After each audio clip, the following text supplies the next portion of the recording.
My name is Russell.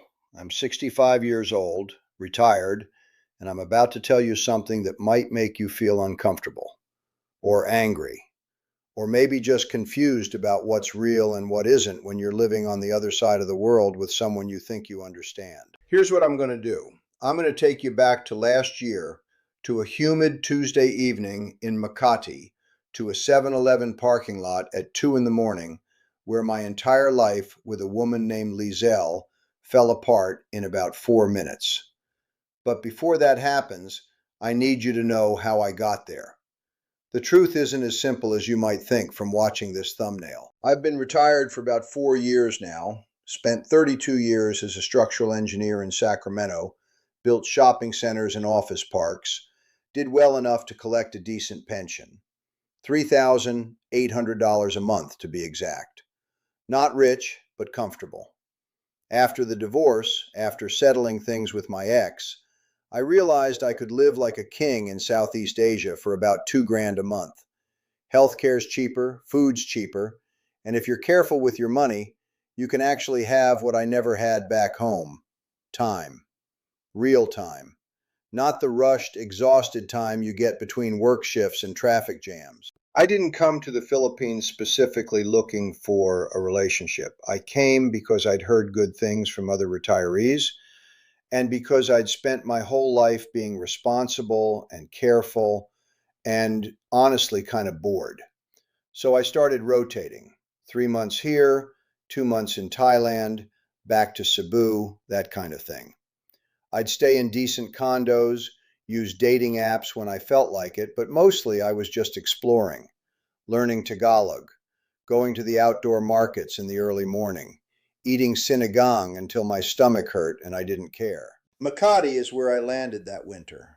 Poblacion neighborhood, actually. You know Poblacion? It's this old residential area that got trendy again. Lots of young people, bars, restaurants, expats everywhere. I rented a small condo on a side street, maybe 5 minutes from SM Makati Mall. Easy walk. Quiet enough that you could hear yourself think, but close enough to everything that you weren't isolated. I met Leiselle at a cafe called Common Grounds. It's the kind of place where English-speaking expats and Filipino professionals overlap. I was sitting there one afternoon with a cold brew, answering emails, not really paying attention to anything. She came in with a friend, ordered something, and when she turned around, I know this sounds like a story you've heard before, but I'm telling it because it's what happened. She looked right at me. Not a glance, a look. Then she turned away. I'm not an idiot about how this works. I knew what I looked like. Older guy, white, solvent, exactly the demographic that gets a certain kind of attention in these places. So I didn't immediately assume it meant anything. But she came back to that cafe 3 times in the next week, and on the third time, I was there, and this time I smiled, and she smiled back, and her friend laughed, and suddenly we were talking. She was 28, worked in business development for a real estate company, lived in Makati with a roommate, spoke excellent English because she'd gone to a good high school and her mother had been an English teacher. She was beautiful, sure, but more than that, she was smart. She could talk about actual things. She understood Tagalog humor, Filipino politics, expat problems, everything. Her family was from Davao, middle class. Her father had passed away 5 years before. Her mother was still teaching. Here's the thing that gets you. When you spend the first 65 years of your life in the United States, you develop a certain skepticism about women. Not because of anything they did, but because of the whole system. Dating requires energy and vigilance and emotional armor. There's always something. Someone's always after something else, whether it's money or status or just your attention. You get tired. You put up walls. And then you sit in a cafe in Manila with someone who seems genuinely curious about your actual life, not your wallet. And the walls come down. At least they did for me. Leiselle and I started meeting up regularly. We'd walk through the Makati avenues in the late afternoon when it was cooler, ducking into air-conditioned malls when the heat got too much, grabbing halo halo from a stand and just sitting on a bench watching the crowd. We'd eat at this carinderia on the corner where the adobo was perfect, and the owner knew both our names after 3 visits. She'd save us the best piece of meat, tease Leiselle about having a rich American boyfriend, the whole thing. On weekends, we'd take jeepneys out to Ermita, to the old churches and the museums, places that felt like the city before it got modernized. She took me to meet her mother in their house in Quezon City, a small place with packed bookshelves and pictures of her father on the walls. Her mother made me pan de sal and tinola and asked me about American politics with the kind of intensity that made it clear she'd been reading up. Her younger brother drove a taxi and wanted to know if I could help him get a visa, which I gently explained I couldn't, though the hope in his eyes when he asked made me feel like I'd failed him somehow. We talked about books. She was reading Santiago by Cormac McCarthy, which impressed me because most people aren't reading Cormac McCarthy in Makati or anywhere else. We'd sit in my condo in the evening with the lights off, just the city glow coming through the windows, and she'd read passages aloud in her careful English while I listened, thinking about how strange and good this was. 4 weeks in, I realized I was making a mistake. Not because there was something obviously wrong with her, but because I was 65 and she was 28, and I was forgetting about the math of it all. The age difference, the economic difference, the fact that she probably had friends my age scattered across the Philippines, all guys with retirement checks and need for companionship. I wasn't special. I was convenient. So I did what a smart man would do. I backed off a little, didn't text for a few days, suggested we cool things down, nothing personal, just me being realistic about the situation. And what happened? She panicked, actually panicked, wanted to know what she'd done wrong, asked if she could come over and talk about it, showed up at my condo with this look on her face like I'd actually hurt her. And that's when it switched. That's when something changed in my chest, in how I felt about this. Because either she was brilliant at acting or she actually cared. And in that moment, I chose to believe it was real. We got back together pretty quickly after that. I told myself I was being an adult about it, that we were just 2 people in different life stages who genuinely enjoyed each other's company. That seemed reasonable. That seemed like something that could work. So we fell into a rhythm. Mornings, I'd get up early, usually around 6, walk to the 7-Eleven near the condo, grab a coffee and a pan de sal. The guy behind the counter started knowing my order, started asking me how Lisa was doing, had somehow absorbed the entire narrative of my life through the simple act of buying the same thing every morning. By the time I got back to the condo, she'd be awake. She had this way of just appearing at my door like she'd been waiting for me the whole time. And we'd have breakfast together on the small balcony, watching the city wake up. We'd talk for an hour sometimes, about everything and nothing. She'd tell me about the deals she was working on at her real estate company, frustrations with her boss, dreams about eventually opening her own business. I'd tell her about projects I'd worked on, places I'd traveled, what it felt like to wake up one day and realize you'd been building shopping centers for people you'd never meet your whole life, and now you had nothing but time. She'd head to her office in BGC around 8:30, kissing me goodbye at the door, and I'd do my thing. Gym, language app, emails, whatever retirees do to fill their days when they're trying not to think too much. Evenings we'd meet up, usually around 6 when she got off work. Weekends we'd take jeepneys out to parts of Manila I'd never been, or we'd stay in and watch movies on her tablet, her head on my shoulder, or we'd eat at some restaurant she'd found on Instagram and was determined to try. We'd go to Makati Cinema Square, grab overpriced coffee and watch people, or we'd just drive around in a grab, no destination, just talking and listening to music. It was good. It was easy. I was happier than I'd been in years, which is both wonderful and terrifying when you're 65 and you should know better. There was this voice in my head that kept saying, "This won't last. This is temporary. You're a fool if you think this is real." But most of the time, I was able to quiet that voice and just be present with her in the moment without the paranoia. The other thing about living in a place like Manila as a foreigner is that there's a whole underground network of other foreigners, and they all have opinions, warnings mostly. You run into them at restaurants, at bars, in the hallways of your condo building. There's this unspoken knowledge that gets passed around like gossip because that's what it is. A lot of it is useful, knowing which drivers are trustworthy, which neighborhoods are safe, how to handle yourself if police stop you. But some of it is darker. Stories about women who were after money. Stories about guys who fell hard and got cleaned out. I was aware of this. I wasn't blind to it. But I was also telling myself that I wasn't those guys. I had modest means, sure, but I wasn't spending lavishly on Leiselle. I was just living my life and including her in it. That was different, I told myself. That was real. About 2 months into us being together, Keith came into the picture. He wasn't really my friend, just someone I knew around the building. Another retired American living in Makati, maybe 70, ex-military type, lived in the same condo complex as me. I'd see him at the mailroom, at the gym, that kind of thing. We'd chat. Nothing deep, just surface level expat stuff. One afternoon, I ran into him at the 7-Eleven buying a 6-pack of San Miguel. He asked me how things were going, and I mentioned Leiselle in passing.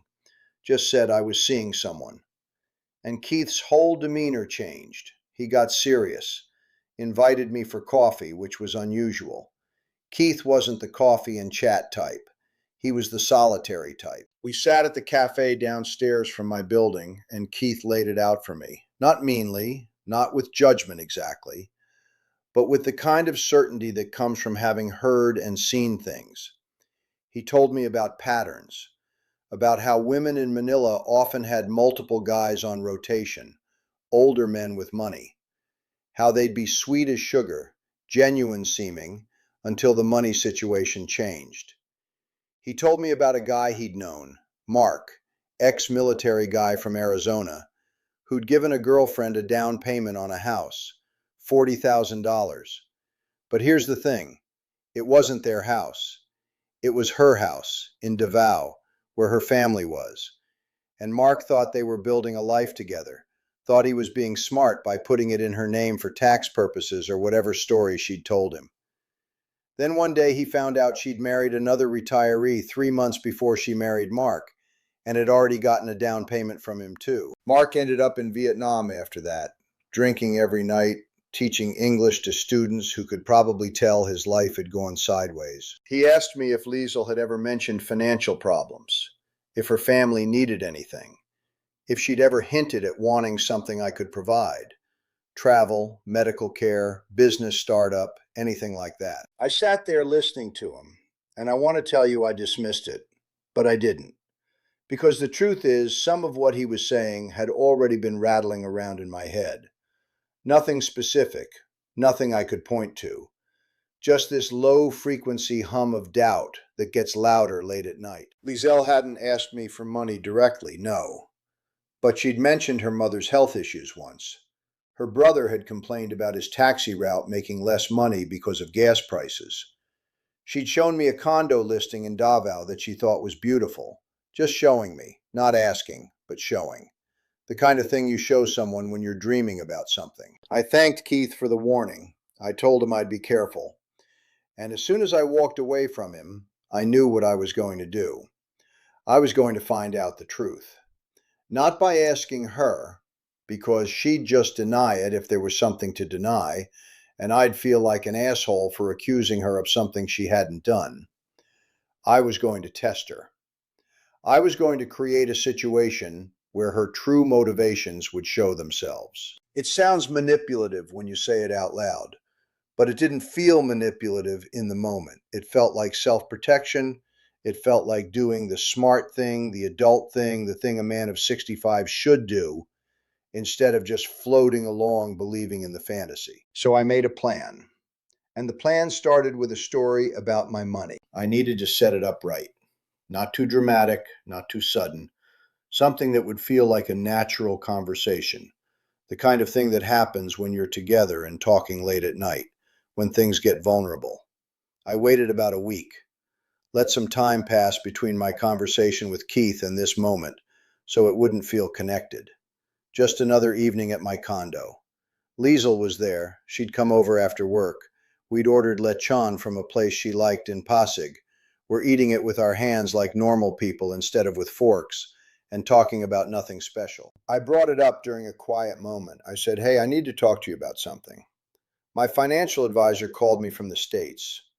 You know how I've been getting my pension every month? 3,800, right?" She nodded. "Well, he wants me to move a big chunk of that into an annuity, a guaranteed income thing, supposed to be smart, tax benefits or whatever. But it means a lot of that money gets locked away for 10 years before I can access it without penalties." I watched her face carefully. She listened, nodded, asked a question or two. Nothing seemed off, just normal. I was actually disappointed in a weird way. I'd built myself up to notice something, and there was nothing there. So I went deeper into it. "The thing is," I said, "if I do this, I'm going to be tight, like really tight. My monthly spending money would drop to maybe 1,500. I'd have to cut back on a lot of things. Going out to eat, traveling, all of it. It's not a terrible thing. I can make it work. But I wanted to talk to you about it because it affects us, you know." And this is where it should have gotten interesting. This is where, if she actually cared about me and not my money, she would have been supportive. Would have said something like, "Russell, if it's good for your future, you should do it. We can figure it out." Or at least, "Let me know how I can help." Normal, loving stuff. The kind of thing a person says when they're invested in the actual relationship. Instead, there was a pause. Just a beat, barely noticeable, but I caught it. Then she said, "Oh, that's a big change." "It is," I said, "but I think it's smart financially." "Yeah, of course, smart."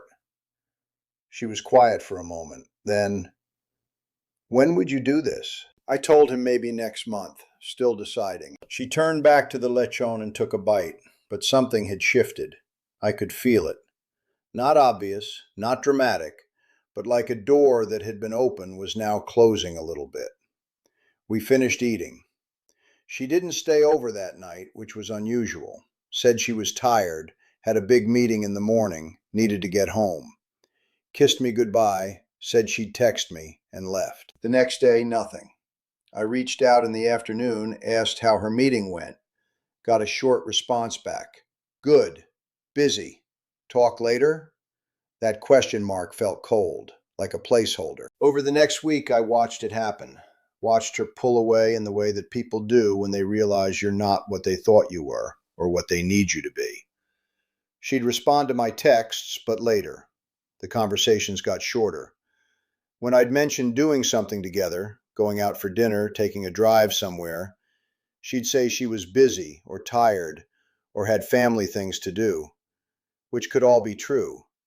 But the frequency of it, the pattern, was undeniable. I kept the annuity story alive, mentioned it a few more times, added details.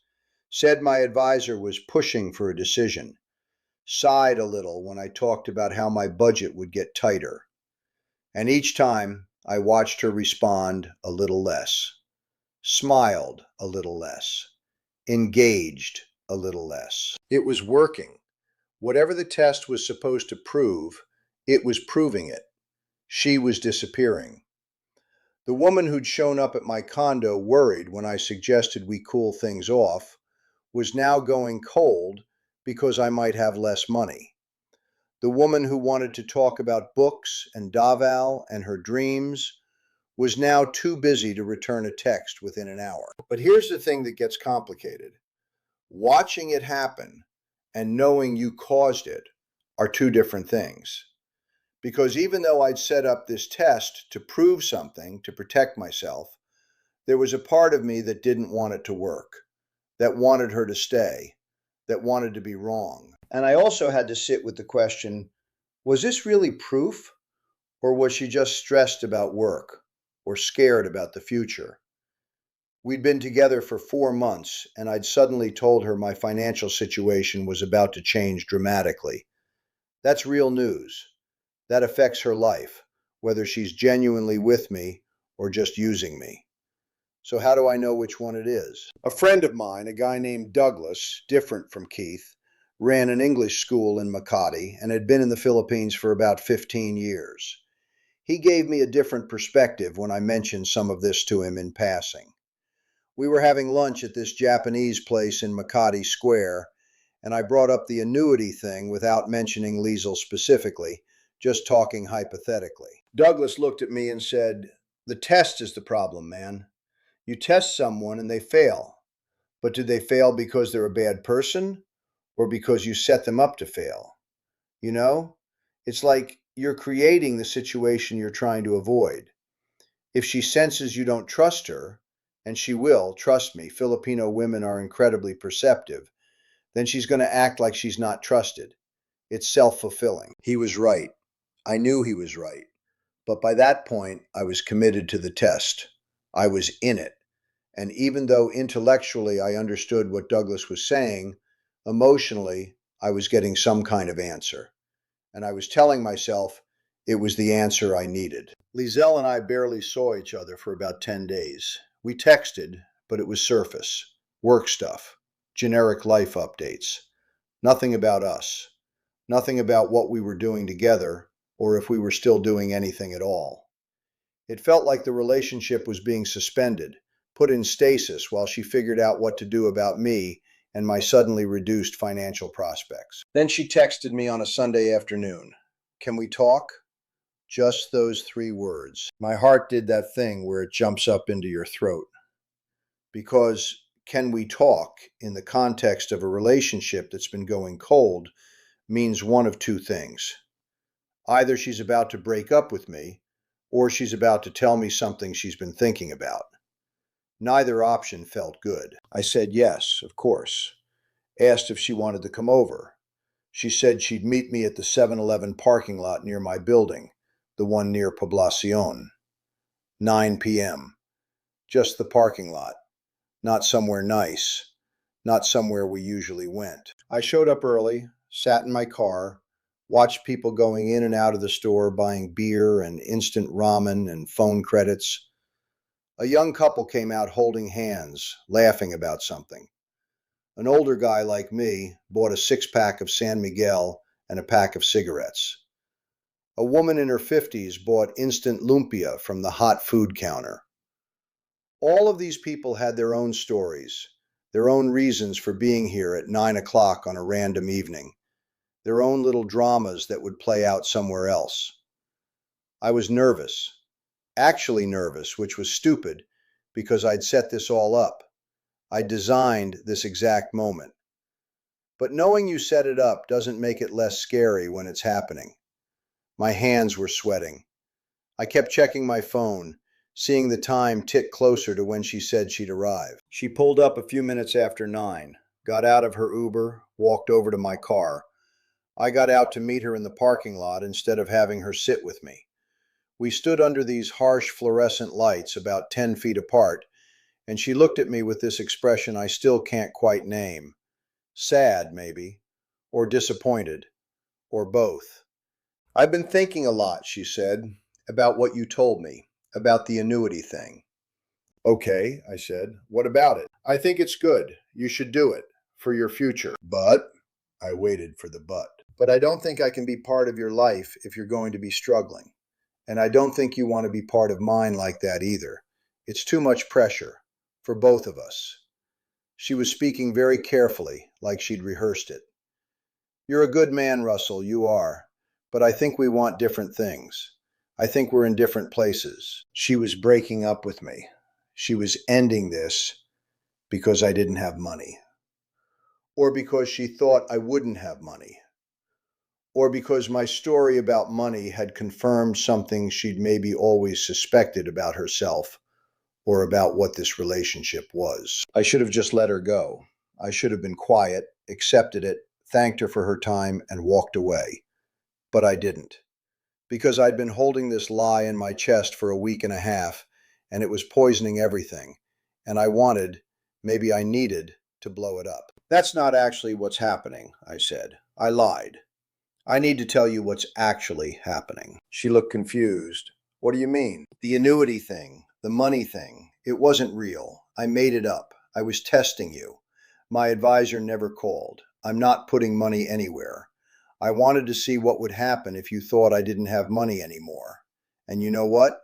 I got my answer. I watched her face as I said it, watched the confusion turn to something else.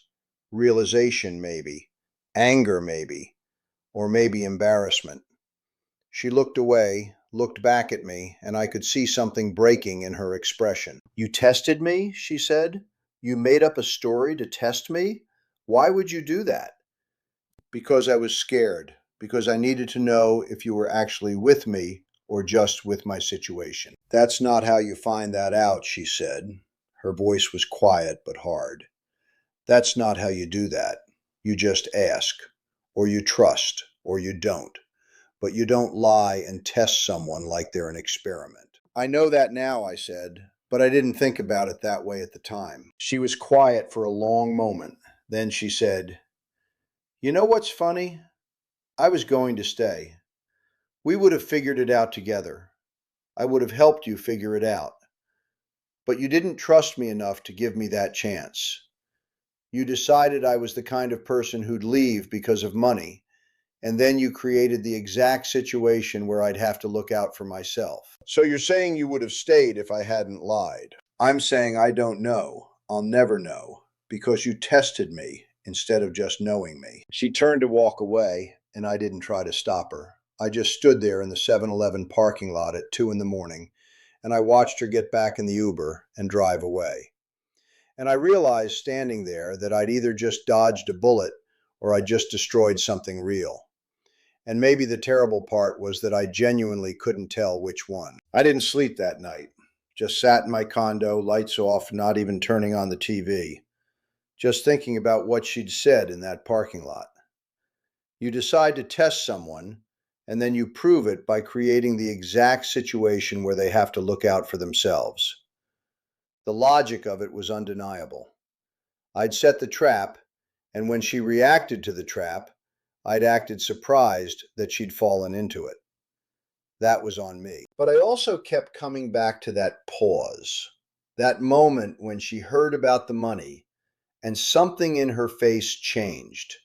That was real. Or was it? How do I know? Maybe she was just processing the information. Maybe she was thinking about logistics, about her own situation, about what it would mean if I suddenly had less money to spend on dates and experiences and helping her family. Maybe that pause wasn't a sign of her true colors. Maybe it was just her being human and practical. I texted Keith the next morning, asked if he wanted to grab coffee. He said sure. He even seemed a little pleased that I was reaching out. We met at the usual place, the same cafe where he'd warned me about Leiselle in the first place. Sat at the same corner table, actually. I told him what happened. Left out some of the details, but hit the main points. The test, her pulling away, the parking lot confrontation, my confession. Keith listened to the whole thing without interrupting, which surprised me. Keith usually had something to say. He was the kind of guy with opinions and wasn't afraid to share them. But he just let me talk, and when I was done, he was quiet for a long moment, sipping his iced coffee. Finally, he said, So you found out she was interested in your money. That's what you wanted to know, right? I guess so, I said. But I'm not sure that's what I found out. I think I found out what happens when you tell someone your financial situation is about to change, which is different. Is it? He said. Look, I'm not trying to be harsh here, but we both know how this works. Women her age are looking for security. That's not evil or anything, that's just reality. You thought you could have something else, and you found out you couldn't. Better to know now than later. I didn't answer right away. I was thinking about the pause again, about the way her face had looked when she was sitting in that parking lot, when she said I would have stayed if you hadn't tested me. Whether that was true or not, I'd never know. But the fact that I'd engineered the whole thing, that I'd set the trap and then acted shocked when she'd walked into it, that was on me. And Keith was helping me avoid thinking about that. Maybe he was right. Maybe I'd dodged something bad, but there was a hollowness to that conclusion that didn't sit right with me. Douglas had said something different. Douglas had suggested that the test itself was the thing that ruined it, regardless of what it proved or didn't prove. I tried texting Leiselle a few days later. Just a simple message. Said I was sorry for lying, said I'd been scared and stupid, and that if she wanted to talk, I was open to it. No response. I tried again a week later, a little longer message this time. Still nothing. The door had closed. I'd closed it by walking through it with a lie in my mouth. I stayed in Manila for another month after that. Just kept living my routine. Gym in the morning, coffee at the 7-Eleven, lunch with Douglas or Keith or other expats I knew. But something had changed. The novelty of the place had worn off. The city that had felt full of possibility now just felt hot and crowded and familiar in a way that wasn't nice anymore. Leiselle faded out of my vision pretty quickly after that. I'd see places we'd been together and feel a little pinch, but mostly I was just existing, waiting for my lease to end so I could move on to somewhere else. I went back to Thailand for a while, spent some time in Vietnam, rotated back to Cebu. That was the rhythm of my life, and I thought about her less and less. Then about a month and a half after the parking lot confrontation, I ran into Douglas at an SM Mall food court. He had this look on his face like he had news, and he knew I wasn't going to like it. We grabbed a corner table with some halo, and he told me, his voice low, like he was delivering classified information. He'd seen Leiselle at a restaurant in Makati with another expat. Not just having lunch with a friend, not a chance encounter, actually together. Like holding hands under the table, kissing between bites of food, the whole thing.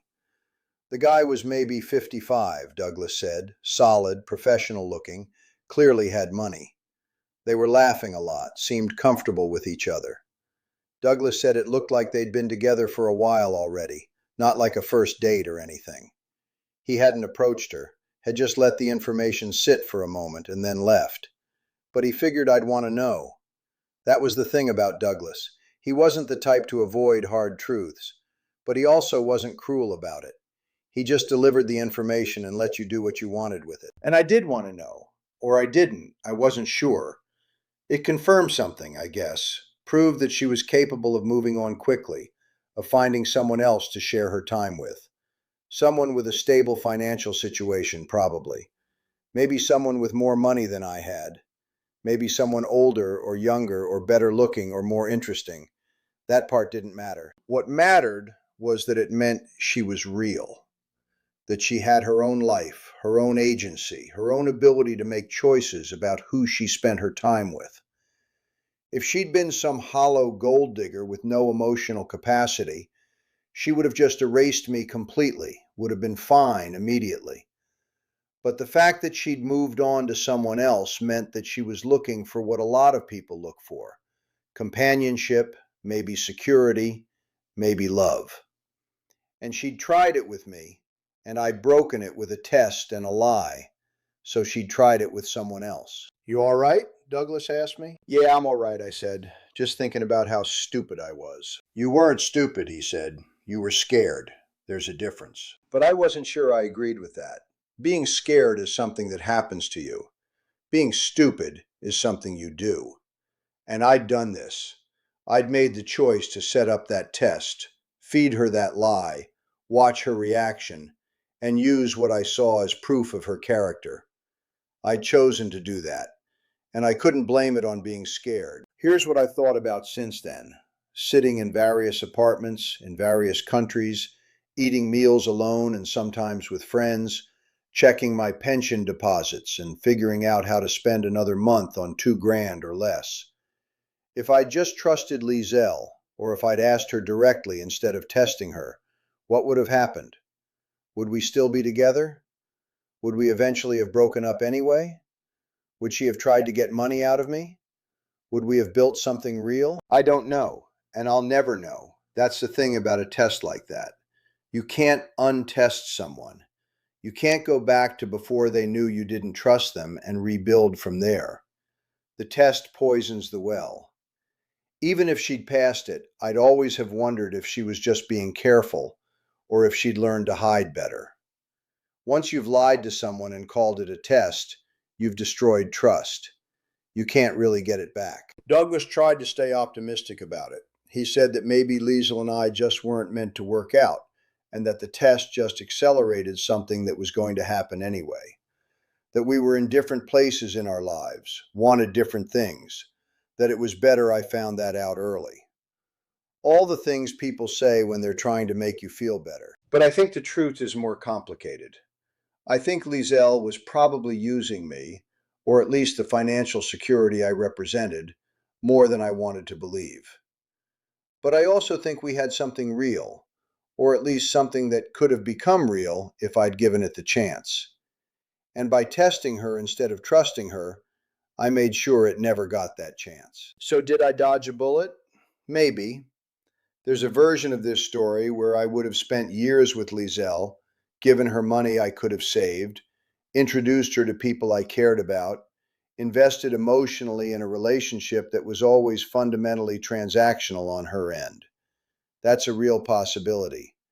Keith would say I'm lucky to have avoided that, and he might be right. But there's also a version where I met a woman who was just figuring out her own life, who liked me and was willing to be with me, and I destroyed that because I couldn't handle the uncertainty of whether she was with me for the right reasons.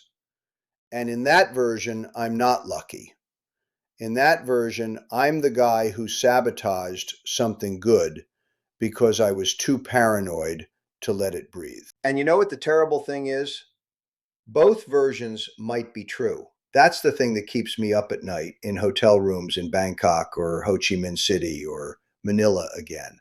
Because I keep coming back. I can't seem to leave this place for good. Both versions might be true at the same time, and I'll never know which one actually happened. I'm 65 now. I've been doing this rotating expat thing for about 4 years total. Been retired for all of it.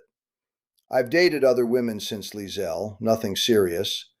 I've made friends, built routines, learned to navigate different countries and different systems. I'm more independent than I've probably ever been. And I'm also more lonely than I expected to feel. The thing about getting older is that you think you're supposed to figure things out. You think that after you've been on the planet for 6 decades, you'll understand people and relationships and how to navigate complicated emotional situations. But I'm starting to think that's not how it works. You just get more data points. More times you've failed or succeeded or can't quite figure out which one you've done. More stories, but not necessarily more wisdom. Leiselle got married to that other expat, the one Douglas saw her with. I found out through the Filipino grapevine, through someone who knew her. Big wedding, I heard, maybe 2 years after I met her. She might be happy. She might have found what she was looking for. Or she might be having some version of her own conversation with herself late at night, wondering if she made the right choice, if she should have tried harder with me, if the test I gave her said something true about her or something false. I'll never know. That's the thing I'm most sure of. I'll never know what was real with Leiselle and what wasn't. Was the pause when I told her about my money a sign of her true nature, or just a moment of processing? Were her fears about my financial situation genuine concerns, or was she already thinking about bailing? When she said in that parking lot that she would have stayed, was she telling the truth, or was that something she said because she was hurt and wanted to hurt me back? These are the questions I sit with, and I can't answer them. Not really. Not in any way that feels like the actual truth. What I do know is this. If you're dating someone from another country, from a different economic situation than you, with different life experiences and different pressures, and you're scared that they're only with you for your money or your stability or what you represent rather than who you actually are, you have a choice to make. You can test them. You can set up a scenario and watch how they respond. And sometimes that will confirm your suspicions. Or you can try something different. You can ask them directly. You can be vulnerable enough to name the fear and see if they're willing to work through it with you. Neither option guarantees a good outcome. Testing can give you false positives and false negatives. Trusting can leave you open to being used. But at least if you choose trust, you're not the one destroying the thing you're trying to understand. I don't know if I regret it. That's the honest answer. I regret how I did it. I regret the lie, the deception, the way I tried to find the truth. But do I regret discovering that Leiselle might have left me because my finances changed? I'm not sure that's something worth regretting. Maybe I needed to know. Maybe it would have happened anyway. Maybe it was better to find out early. What I do know is that I lost something, whether it was real or not. And I lost it because I didn't trust it enough to let it grow. That's the part that stays with me. Not the paranoia, not the fear, not the sense that I was right all along. Just the simple fact that I chose caution over faith, and I have to live with that choice. So when people ask me about dating in the Philippines, about meeting younger women, about relationships that cross economic lines and age lines and cultural lines, I tell them this story. I tell them about Leiselle and the parking lot and the lie. And I tell them that the truth about dating in the Philippines is probably the same as the truth about dating anywhere. It's messy. It's uncertain. And the only way through it is to decide every single time whether you're going to trust or not, and then to accept whatever comes from that decision. I'm still in Southeast Asia, still rotating through countries, still meeting people, some of them women I have feelings for. I was in Bangkok last year and met a woman named Sune at a language cafe. For a moment I felt that same pull, that same feeling of possibility. But I kept my distance, didn't let myself get pulled in. We had a nice dinner a few times, then I moved on. Maybe I was protecting myself. Maybe I was just incapable now of letting someone in the way I had with Leiselle. I'm more careful now, more guarded, more willing to take things slowly and not invest too much too fast. Which might be wisdom, or the exact opposite. Might be that I'm just afraid. Honestly, I can't tell anymore. But I'll tell you this. If you come to the Philippines looking for something real or something easy or something to run away to, you'll probably find it. Or you'll find something that looks like it for a while. But whether it's actually what you're looking for, that's the part you can't know until you're already invested. And by then, it might be too late to protect yourself. Or you might already be so well protected that there's nothing left to break. You might find yourself at 65 years old, retired, financially stable, and so carefully defended against being hurt that nobody can actually reach you anymore. And you have to ask yourself if that's victory or just losing in slow motion. That's the truth of dating in the Philippines, at least for me. Take it or leave it. And if you see a woman named Leiselle somewhere in Makati, maybe think about what it means to test someone instead of trust them. Maybe think about what kind of story you're creating with your own suspicions. Because the thing about stories is, sometimes they write themselves into being. Sometimes the life you're most afraid of living is the one you end up creating through the very act of trying to avoid it. I learned that in a 7-Eleven parking lot at 2 in the morning with a woman I'll probably never see again. And I'm still not entirely sure if that was a lesson learned or just a scar that never healed.